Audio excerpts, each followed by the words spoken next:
Bom dia, queridos. Espero que vocês estejam todos bem, com saúde, segurança.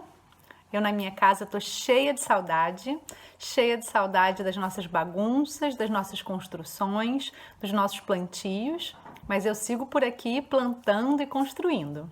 Deixa eu mostrar para vocês como é que ficou a minha sementeira da aula passada.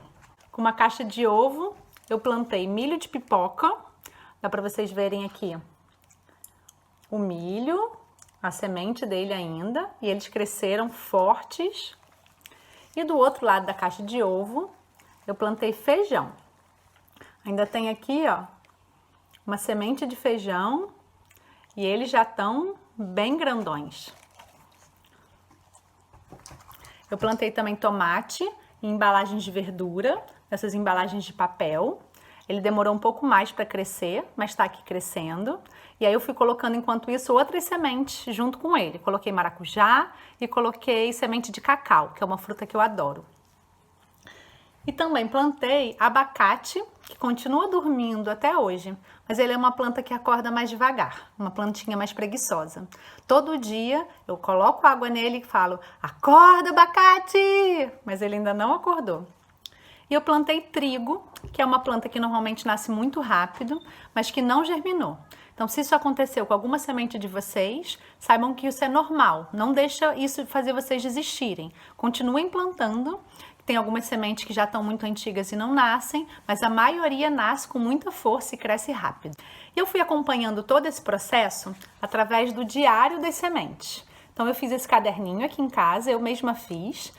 Eu usei folhas velhas, que tinham um verso já escrito, e a cada dia eu coloquei o que aconteceu com a minha semente e fiz um desenho.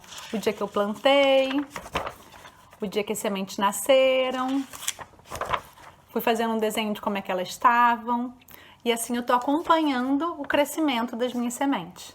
E na aula de hoje eu vou ensinar vocês a fazer um caderno assim, que é um caderno muito gostoso e fácil de fazer. E vocês podem fazer para ser o diário das sementes, para ser o diário da quarentena, para ser um presente que você quer dar para um amigo quando você puder visitar ele, ou para ser um diário da próxima viagem que você vai fazer. Vamos lá? Para a aula de hoje, então, você vai precisar de alguns materiais. Você vai precisar de folhas de caderno, sejam elas brancas, totalmente brancas, ou já usadas, com verso usado, mas um lado delas tem que estar limpo. Você vai precisar de uma tesoura, de um fio, seja ele um fio encerado, que nem esse de artesanato, pode ser também um barbante, ou pode ser também linha de costura. E você vai precisar de um lápis bem apontado. Com a tesoura, você vai cortar então mais ou menos 90 centímetros do fio que você vai usar. Se você não tiver uma régua para medir, você pode fazer um passo bem grande e medir do início do seu passo até o final dele. Assim é mais ou menos 90 centímetros. Tá? Eu vou usar esse fio, que eu acho um fio melhor de trabalhar. Com qualquer fio que você trabalhe, o importante é as pontas estarem bem fininhas, não estarem esgarçadas. Então, se elas estiverem esgarçadas, você corta para a ponta estar mais fina. Depois, você vai pegar suas folhas de papel e uma a uma você vai dobrar elas bem no meio. Para alguns isso é muito fácil, para outros é mais difícil. O segredo é juntar pontinha com pontinha e vim seguindo aqui, fazendo uma dobrinha. Depois fazer a mesma coisa do outro lado. E juntar as suas duas dobras. E você vai fazer isso com todas as folhas do caderno que você for fazer. Eu vou fazer aqui um caderno com 3 folhas, mas dependendo da grossura que você quiser do seu diário, você pode fazer com muitas folhas. Você também vai encontrar o meio da folha. Para isso, você vai dobrar as duas pontas, encontrar as duas outras pontas e marcar aqui onde é o meio da folha. É aqui que a gente vai fazer o furo da costura do nosso caderno. Você vai fazer isso com cada uma das folhas e nesse meio, com aquele lápis bem afiado, você vai fazer um furo. Que vai ficar mais ou menos assim. Você vai fazer isso em todas as folhas do seu caderno e depois você vai juntar o seu caderno. Você vai juntar todas as folhas encaixando elas. Assim, elas já estão aqui furadas e encaixadas, como vai ser o seu caderno mesmo. E agora começa a parte da costura do caderno. O caderno tá assim, a gente vai entrar com o nosso fio por fora. Aqui é o meio do nosso caderno. Eu vou pegar o fio e vou enfiar folha a folha.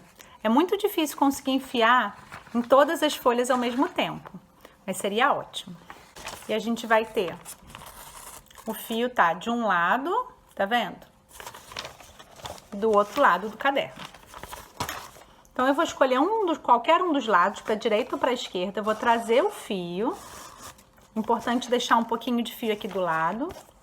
Vou trazer o fio, voltar para trás e fazer a mesma coisa de novo. Entrar com o fio no buraco novamente.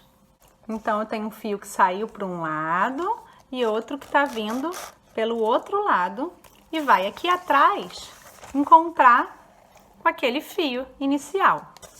A gente vai então puxando até ter mais ou menos a mesma quantidade de fio para cada um dos lados e a gente vai juntar esses fios. O meu segredo é juntar bem esses fios, enrolar eles para o nó ficar bem rente ao caderno. Se você não conseguir dar esse nó sozinho, você pede uma ajuda da sua mãe ou do seu pai, ou do seu irmão mais velho, de quem estiver com você. E a gente vai dar um nó nesses dois fios, juntando eles. Depois, para ficar bonitinho, eu gosto de dar mais um nozinho aqui, ó. Então, olha como é que é o nó. A gente junta e entra aqui no buraquinho. Puxa todos os fios para dentro do buraco. E depois puxa. E aí a gente vai cortar com a tesoura de novo. E assim vai estar o nosso caderninho. Um caderninho feito por vocês, que vocês vão poder colorir, pintar, escrever, fazer um diário. Será que a mãe e o pai de vocês sabem fazer um caderno? Por que vocês não fazem isso juntos e fazem um diário dessa quarentena? Seguindo o desafio da nossa aula passada, quem pensou em bichos além do gongolo, que sejam brasileiros e que comecem com a letra G? Eu pensei no gambá. O gambá é um bicho que muita gente tem nojo dele, acha que ele lembra um rato, mas na verdade o gambá é um grande protetor das nossas florestas. Ele come as frutas e sai espalhando sementes por aí, plantando muitas sementes. Eu pensei também na gaivota e na garça, que são dois pássaros lindos que ocupam aqui o nosso litoral. Vamos pensar então para a aula que vem na letra M? Que bichos brasileiros vocês conhecem que começa com a letra M? Queridos, me mandem fotos do caderno de vocês, das plantações de vocês e dos bichos que vocês lembram com a letra M. E até semana que vem. Um beijo enorme!